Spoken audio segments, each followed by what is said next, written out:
Well, hello there, YouTube. It's Ro here. Thank you for visiting You Grow Ro. If this is your first time here, I hope you'll consider subscribing at the end of this video. If you've been here before, thank you so much for coming back. I appreciate you. Today, I'm doing another tomato taste test. This will be the third one for me this season, and I'm excited to show you guys all the different varieties we're going to be doing today. Let's take a taste in just a moment.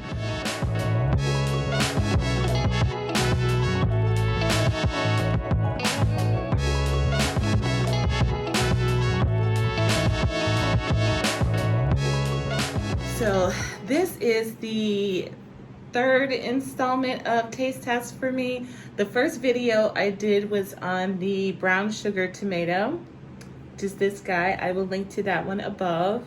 It was very in-depth. It was almost half an hour long. I enjoyed the tomato. I did say that. Hi. And then the second one I just recently did was on some of the micro dwarf tomatoes that I've grown. I think I did 9 varieties in that video. Today's video is going to be two cherry tomatoes. No, 3 cherry tomatoes and 4 average tomatoes. So let me show you what we got here. Today I will be testing out the Evil Olive. That's this green one here. I've already done, like I said, the brown sugar, but I'm going to be comparing it against these other ones. This one here is the Peron Sprayless. We have the purple Calabash, Dad's Sunset. I only have one of these. This is the Shimofuri NOT, which means it does not have the pointed end. And lastly, I'll be doing the Accordion Cherry tomato.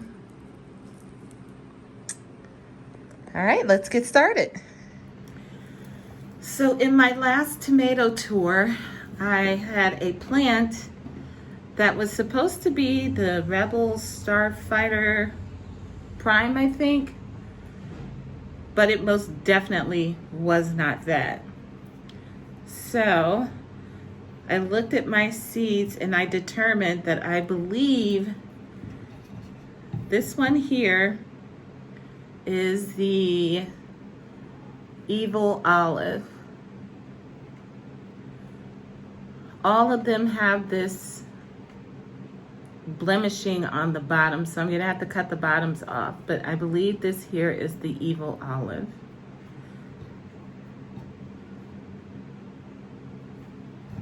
Not a super productive plant, not a very big plant either. The trusses have, oh my, that is gorgeous. Let me find a glass to save these, because we are definitely going to be saving seeds from this.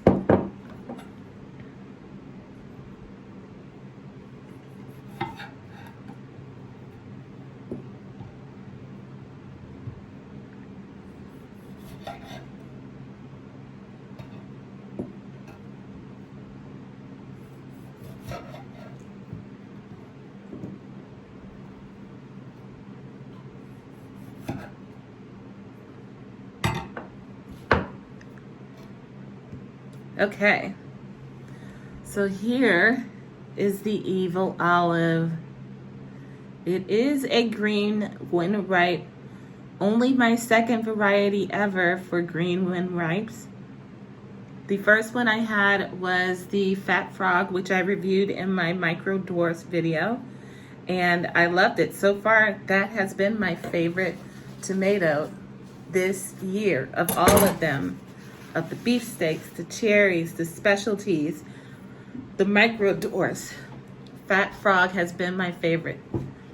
But we got, what, 6 other varieties here to try. So let me go ahead with this Evil Olive. Lots of seeds and goo in this one. It appears to be pretty juicy as well.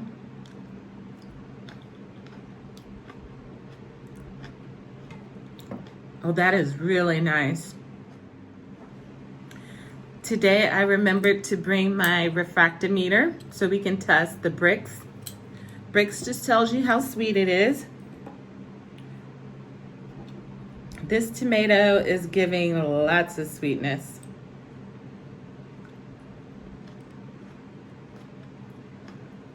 All right.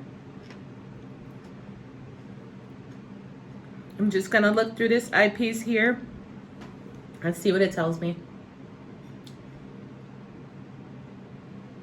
Huh. It is giving a 6.5. Is that what I'm seeing? This is hard to see without my glasses, but I think I'm seeing a 6.5 here. Yeah, that is very tasty.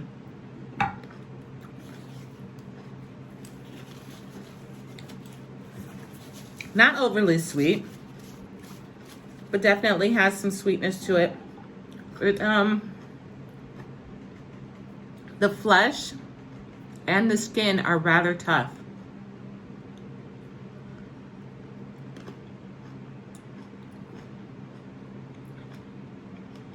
It's a little bit tart too, but that's delicious. I really like that. I would absolutely grow this tomato again. Again, this was the Evil Olive. Okay. Next up is the Accordion Cherry. Super productive. Super. All of the trusses look like this. And I've just been taking them off and letting them ripen in the house.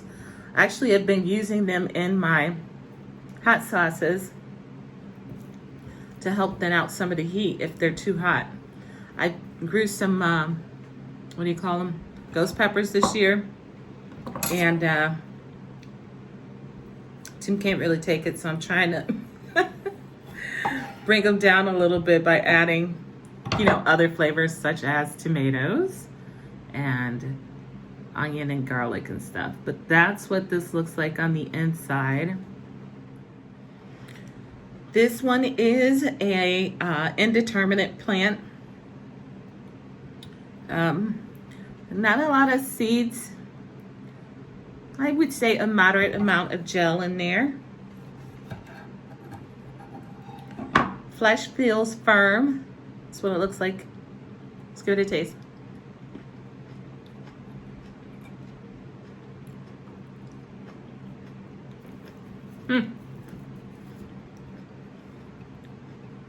Let's try another one.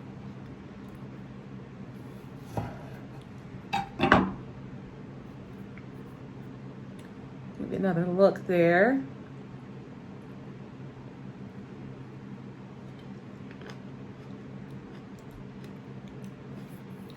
It's juicy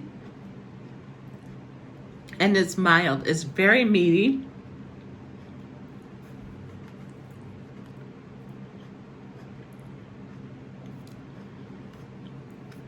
This is just a decent, you know, salad tomato. Nothing extraordinary, but not bad at all. Mild. That's what I got for it, mild. Which is not a bad thing, guys. Just because it's not slap you in the face all the time doesn't mean it's bad. Okay. Next up is let's do this purple calabash.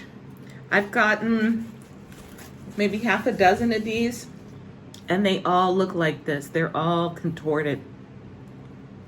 I knew this was a ruffled variety. I just didn't know that there would be all this cap facing on it. So I haven't tasted one yet. I have bagged one up and put it in with some of my other tomatoes for using for sauce at a later date. I don't think I've ever had a tomato where it's had all of this here going on the bottom of it. So I think I'm just gonna cut that off. And we'll save that for seeds maybe. There's a few in there. This thing is so weird, I don't even know where to cut it.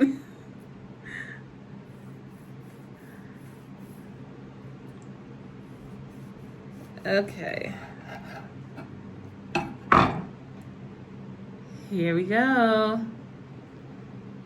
Lots of seeds, super juicy.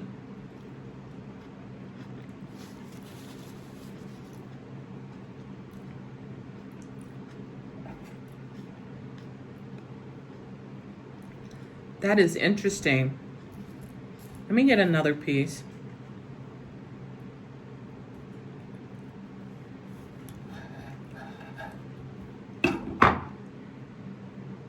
Check out all those seeds.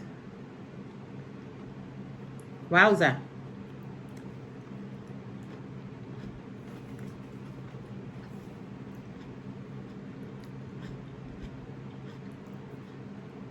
This one's fruity. Skin's a bit chewy and tough, but this one's definitely fruity.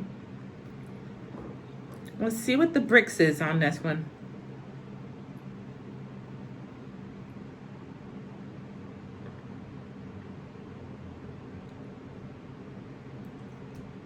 You don't want the seeds on there.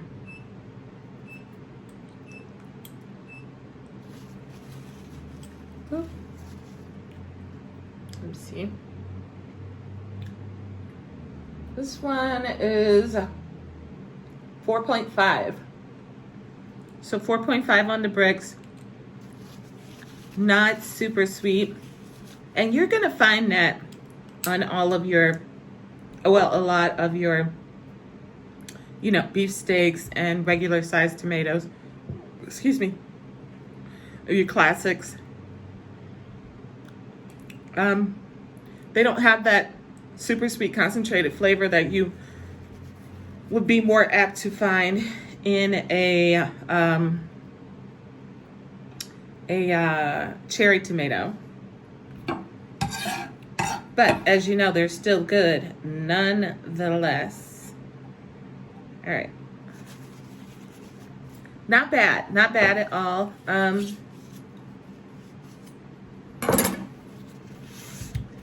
Would I grow it again? I suppose I would. I suppose I would. It's staying a dwarf size. And in fact, I think it is a dwarf. I could be mistaken, but I don't think I am. But I think it is a dwarf. And so for that reason, it's very compact and I like it a lot. And the flavor, like I said, it's fruity. It's fun. I like it. Not super sweet though. All right. I should have did this one to begin with. This is the brown sugar, the one that I already know what it tastes like because I've already done the taste test for you guys. I should have called this like my control tomato, huh? This one's absolutely gorgeous. And if you recall, I described to you guys that this one practically melts in your mouth. Let's give it a taste just to be sure we're still there.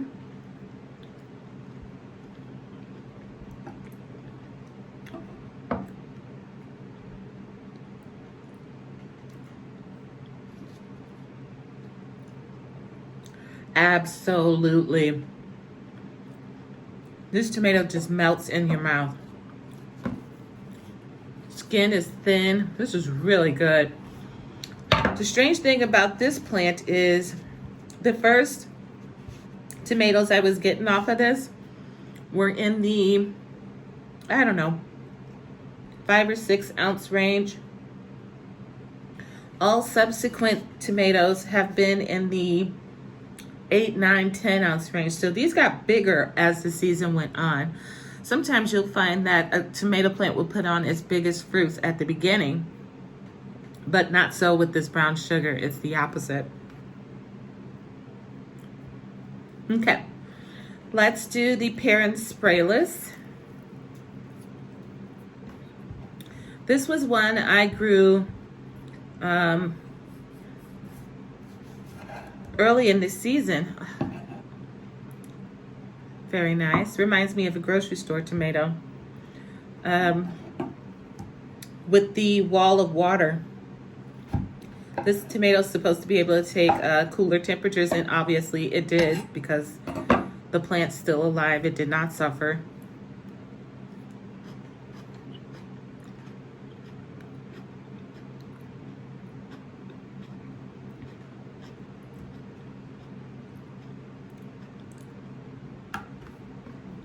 Not a bad tomato. Not bad at all.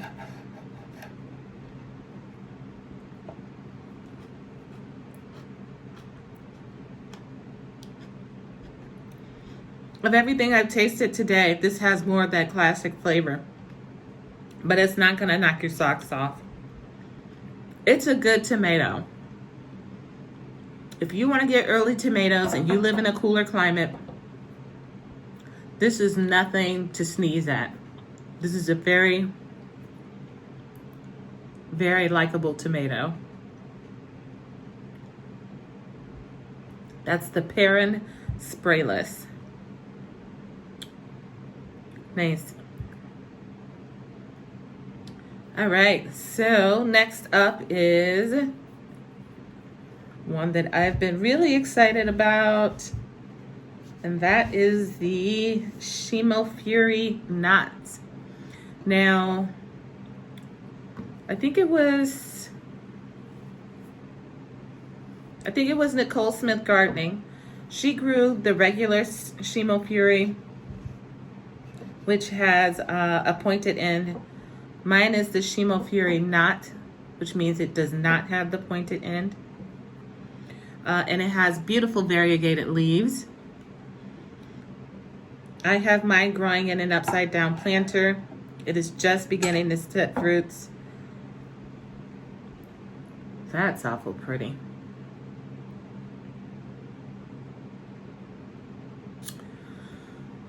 If I recall correctly, it didn't blow her mind. So we'll see. Taste is subjective, you know. Just because, you know, she was like, it's all right, doesn't mean I'm going to feel that way. Wow. I only got the one tomato, though. So, okay. This one is tart. Skin is great. Flesh is very pleasant. This one tastes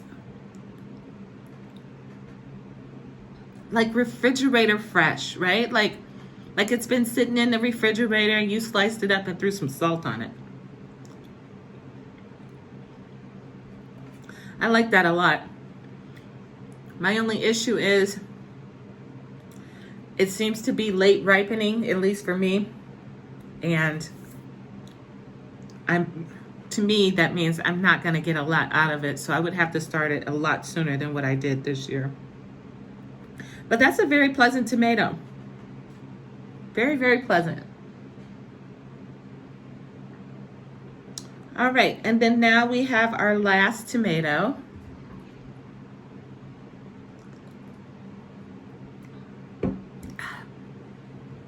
Dad's Sunset. All of these are gorgeous. I want to say 3 or 4 of these plants. These fruits have been, on average, on the low end, about 8 ounces. On the high end, I think I did get a couple 1-pounders of these.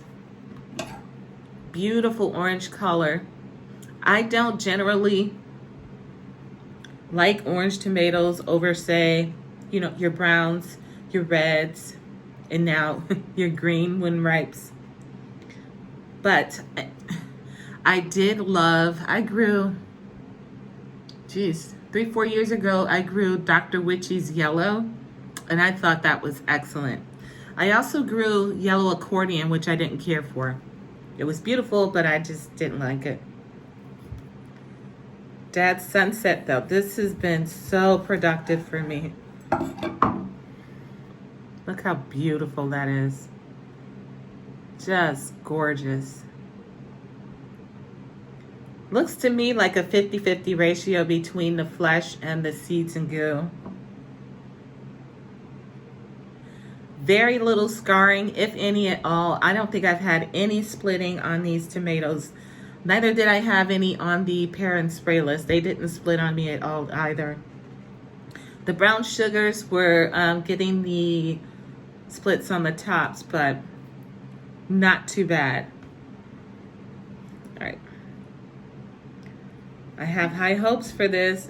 It looks like a peach almost. Like a peach and an orange had a baby.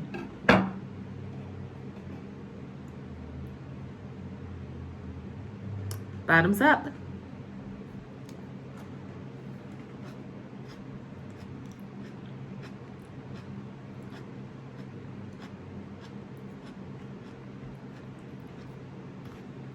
I'm not mad at it. I can get down with that.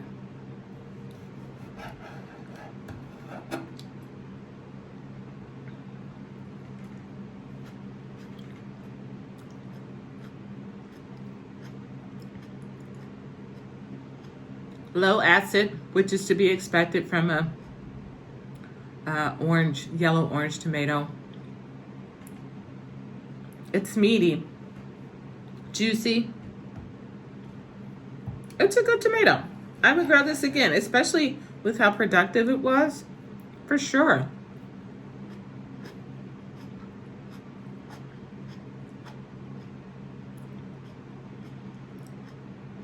That skin is perfect though. I got this one perfectly ripe. That's a good tomato. I'm thinking with some smoky, flaky salt. It would be delicious. Very nice. Not bad at all. Well, I'm pleasantly surprised by all of that. I was not expecting a whole lot. Like I said, first of all, the Peron Sprayless I grew because it would give me tomatoes sooner, not necessarily because I'd heard that it tasted exceptional. And it doesn't taste exceptional, but it's a good tomato. And it did do early ripening and is still producing. No cracking whatsoever. Again, great for northern growers. The brown sugar, still really tasty. I love the way that melts in my mouth. It's just, it feels decadent. The purple Calabash, it tasted all right. I just don't like all this cat facing. That's too much for me to have to cut off. And these fruits were relatively small.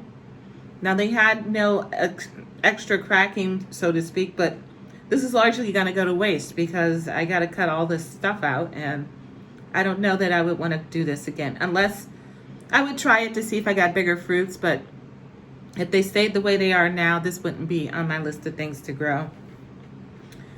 The Accordion Cherry, very cute, super mild flavor.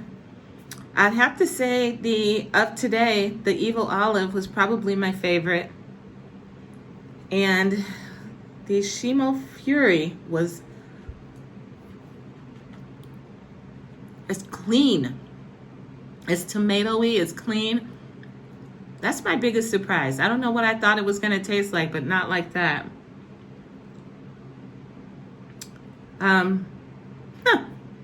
All in all, not one bad tomato in the bunch. Not one. I will start saving some seeds from some of these, and I'll hopefully be back with a video on some more tomatoes that I'm growing, if I can get any. So I got 3 of these Star Wars collection growing out there. I've got the pink jazz, the orange jazz out there. I've got the Ananas Noir, and Purple Rain, I have that out there. And I think 2 or 3 others that I still haven't gotten one single tomato from. So hopefully there'll be a tomato taste test number 4 in the future, but for today, I'm pleased with what I have here. All of these will go to good use. I'm not getting rid of any of them. They're not bad.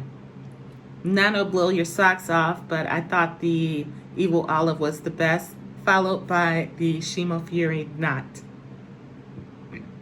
All right, friends, I hope you enjoyed the video. I'll be back on another day with another video. Until then, happy growing, my friends.